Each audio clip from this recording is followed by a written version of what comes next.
Babukeli lapha emakhaya namhlanje ke enhleni nami Mongezi Buthelezi ku Getting to Know Your Artist. Namhlanje la e-studio sino Andile Sandile Dlamini owaziwa ngo-MZ. Mina ngo-NDSA.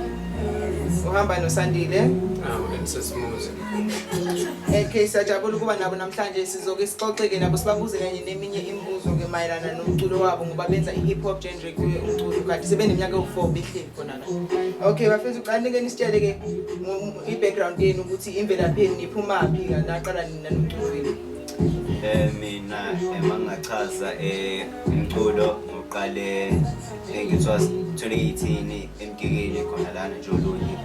So kwakuyinto nje eqhamukela nje futhi nami engangiyithanda bayekhona abantu engibuyela kubona abawenzayo umculo so lokwaqala lapho. Okay, siyabonga kakhulu kanti kuwena Sandile Dlamini umlando wakho mayelana nomculo nangokuthi waqala nini ukucula? Ukucula qala ngo-2016 ngisahlala eMelmondo nakhona. Ngaqala wamangqala ngijoyina i-crew yama-CLG. Ngase awazi ukuthi ngimuve ngenze ngaphonona ngo-2018 awazi ngijoyine iqembu le-squad elino-G.T.K.Y.A Gangster nayo so akuyisifome squad saqhumana suze kube manje. Okay, mina ngicabanga umculo wenu ubaqhubuzela kanjani abanye abantu abasha ukuthi bebe nogqozi lokuthi ngakusasa baziwe njengani nabo becule improve amakhono abo. Ngowami indlela nje nami engicula ngayo ukuthi angibhali ingoma mhlambe ngento engicabanga ukuthi ngibhala ngayo kodwa kuba ngithatha nje ngefeeling into engisuke ngibona leso sikhathi leso sengikhona ukuthi ngibhale ingoma ngayo lento engehlelayo awazi ukuthi ngibhale ingoma ngayo mhlambe engakusho ukuthi wothanda mhlambe ongathi mebona ethi mhlambe ufuna ukucula kanjani kanjani ungamele acule ngento naye ayizwayo kodwa ngingazi ngoba phela siphiwe ukufana abanye badinga ukuthi izinto zibehlele noma abanye bebona abanye bakwazi ukushintsha into istory akasibona egcine ibhale ngaso kubekade khona. Akuhle kakhulu ukuzwa lokho ke nina nje ngokwenu ubani umuntu enibukela kubona ama-influences enu noma abacula sebephambili enibukela kubona ukuze nani nizokwazi ukuqhubuzela ekwenzeni umculo wenu? Kimi u-G.T.K.Y.A se-USA so umtshita nje ohlukile onesitayela sakhe onomculo futhi omnandi uyena umuntu engibuwela kuye. Okay babukeli ke soqhubeka nayo lo hlelo lethu masibuye emakethe.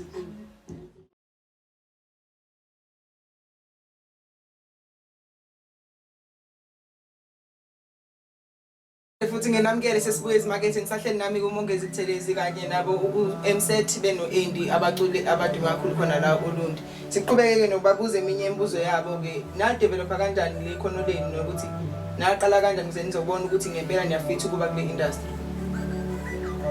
Ngaqala kwakuyinto nje yaqala sakuhlala namangazi ukuthi mhlambe ngagcina sengicula nje ngoba kwawuthi masihlangene nje sidame idlala ngabona nathi ukhona abadala endaweni ababe i-group nabo sasibukela bona babebhala phambi kwethu noma bepractice phambi kwethu bekhona ingoma abayikhiphile bekhona lezi siyithanda nathi sifisa ukuthi sifane nabo sigcine sesenza music njengabo sapractice akwaya ngokujwayeleka wayinto nje kubuwayo ngoba ngazajoyinele squad naye ahlangana sinakhona sasiqeda ukuperforma wasekubali iqembu nje ngoba sasibonene ukuthi siyawazi ukucula masingahlangana singawazi ukuyenza nanokuthi sasisondelene kwendawo sakhona ukuthi siyenze esihlala phuma ecampus lodwa. Okay.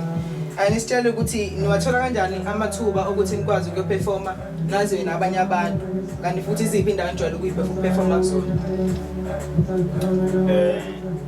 Amathuba thine esiyitholelayo amathuba ukuthi siperform because la uLundi ngathini maningi ama-artists yabo so manje ngeke uhlale uthule ekhaya uyitshela ukuthi mhlawumbe uzobizwani cha kumele uyiphantele wena lapho kuzobe kune-event ikhona ukuze uthole indawo bese uyaperforma. Kuhle kakhulu futhi lokho ukuthi nikwazi nani bezamela ababukela emakhaya nabo kubalulekile ukuthi umuntu owazi unekhono ukwazi ukuphumela ebantwini nawe ukhombisa ikhono lakho kanti ke nina nanivele nikuthanda ukuba abaculi noma into nje eyavele yayisulela noma kwakuvele niyibonile nani ukuthi ninawo amakhono okuyenza le nto ningaqhubeka niyenze?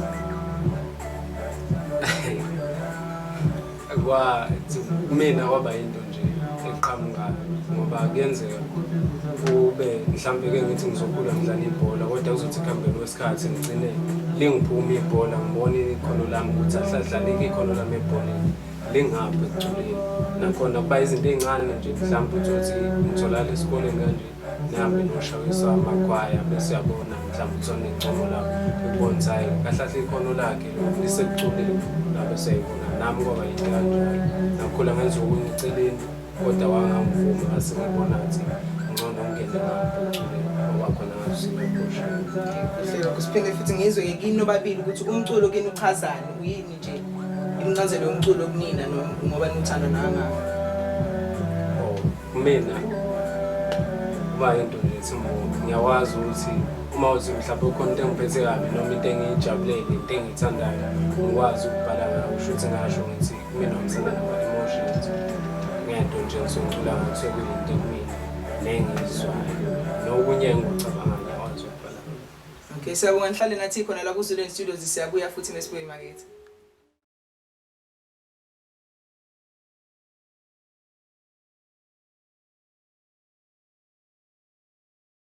Isiqephu sesizogcina-ke siyayivala manje sizobuza ukuthi yiziphi inkinga enihlangabezana nazo menicula noma nihambele endaweni niyophefoma khona.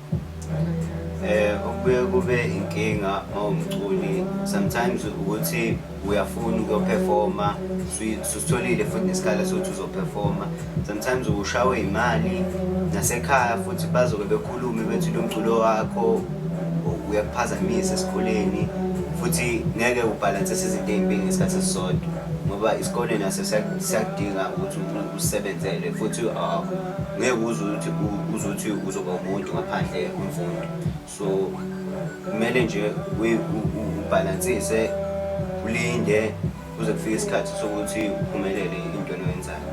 Okay, awekho amagama engingaluleka ngawo abantu abasemakhaya abasebasha nababathandayo ukuthi ngelinye ilanga begqame la kweZululand futhi baziwe namathalente awo abonakala. Engingakusho nje ukuthi abayithembe bona bephushe umusic wabo beyithande futhi into abayenzayo beyithande behloniphe futhi ngoba umusic yadingeka ukuthi uhloniphe ya. Engikufundile ukuthi-ke into uma uyithanda akuyi ngeminyaka kumele usheshe uyenze ithalente lakho ngenkathi usithola ungaze kube late kakhulu. Sesiyayivala-ke manje uma ufuna ukubona amanye amavidiyo ethu kanye nezinye iqephu ungavakashela ama-media platforms ethu kwa-Zululand Studios TV. Siyabonga.